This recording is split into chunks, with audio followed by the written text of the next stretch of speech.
CRTF.com. We all know that a great teacher can absolutely change a student's life. They're the core of any great school. But how do you actually find them?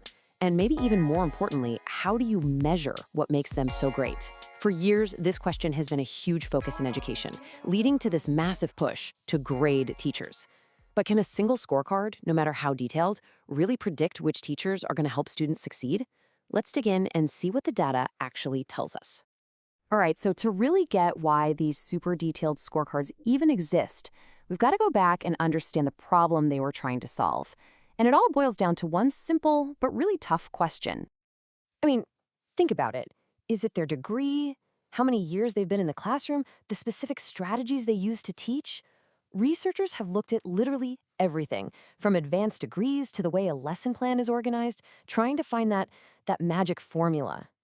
And that's the real challenge, isn't it? How do you take something as complex and human and dynamic as teaching and just boil it down to a number? This very question became the central mission for a whole new era of education reform.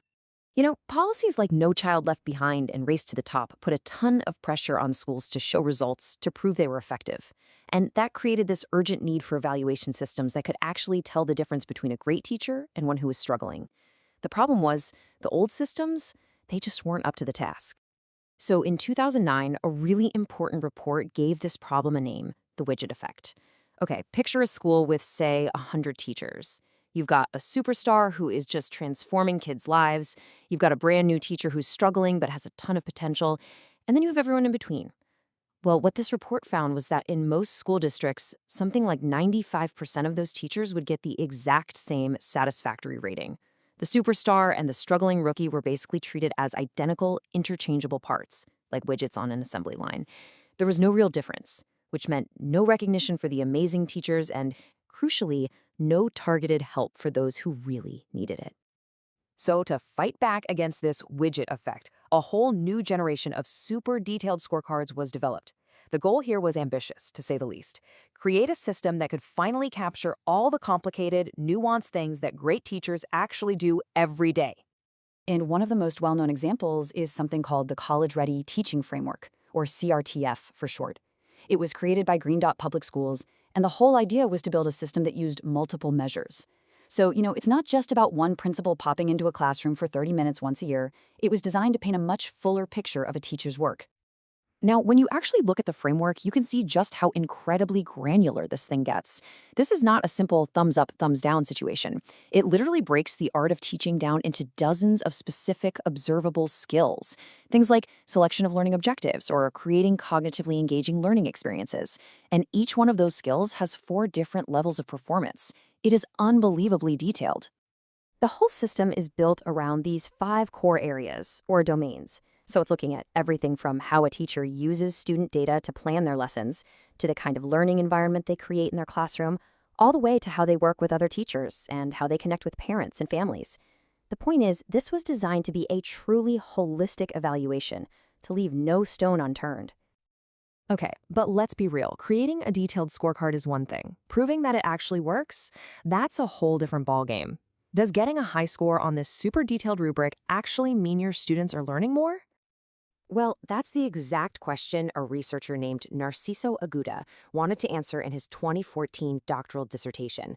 He managed to get his hands on a huge amount of data from Green Dot schools, linking the teachers' actual evaluation scores directly to how their students were performing. This was it, the million-dollar question. If this whole CRTF thing was working the way it was supposed to, you'd expect to see a clear, positive connection. The teachers who scored higher should, logically, have students who were achieving more. Simple as that, right? And to make sure this was a really solid study, they didn't just look at one measure of student success. No, they looked at 3 different things. Scores on the big state test, the California Standards Test, something called the Student Growth Percentile, which is a cool way to see how much a student improves compared to their peers, and of course, good old-fashioned GPA. So, after all that work designing this incredibly comprehensive framework, and then collecting and analyzing mountains of data, what did the study find? Well, the answer, it was definitely not what a lot of people were expecting. When you looked at all the subjects combined, just the big picture, The study found no significant predictive relationship. A teacher's overall score on this really complex evaluation could not reliably predict how their students were going to do. The link, it just wasn't there. To put a number on it, a teacher's overall score on this framework could only explain about 8.8% of the difference in their students' test scores. Let me put that another way for you. That means over 91% of what went into a student's test score had absolutely nothing to do with this evaluation. It was a tiny, tiny piece of a much, much bigger puzzle. But, and this is a really big but, this is where the story gets way more complicated and, frankly, a lot more interesting. When the researcher, Aguda, split the data up by subject, a totally different picture started to emerge. While that overall connection was super weak, for math and science teachers specifically, the framework did actually show a moderate ability to predict student test scores. And you can see that nuance so clearly right here in the numbers. This table shows something called a correlation coefficient. It's just a fancy stats term for how closely two things are linked. A perfect link is a 1, and no link at all is a 0. So as you can see, for all subjects, that number, 0.297, it's pretty weak. But look what happens when you just look at math and science. The numbers jump up, the connection gets noticeably stronger.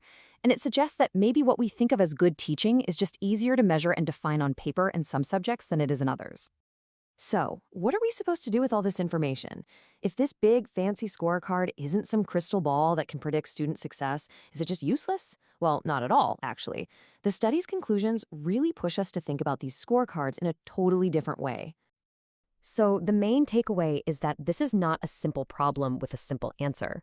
The results are, just like the dissertation says, promising, yet inconsistent. It shows that, yeah, we're getting better at breaking down what good teaching looks like, but turning all those observations into one single, powerfully predictive score is incredibly difficult.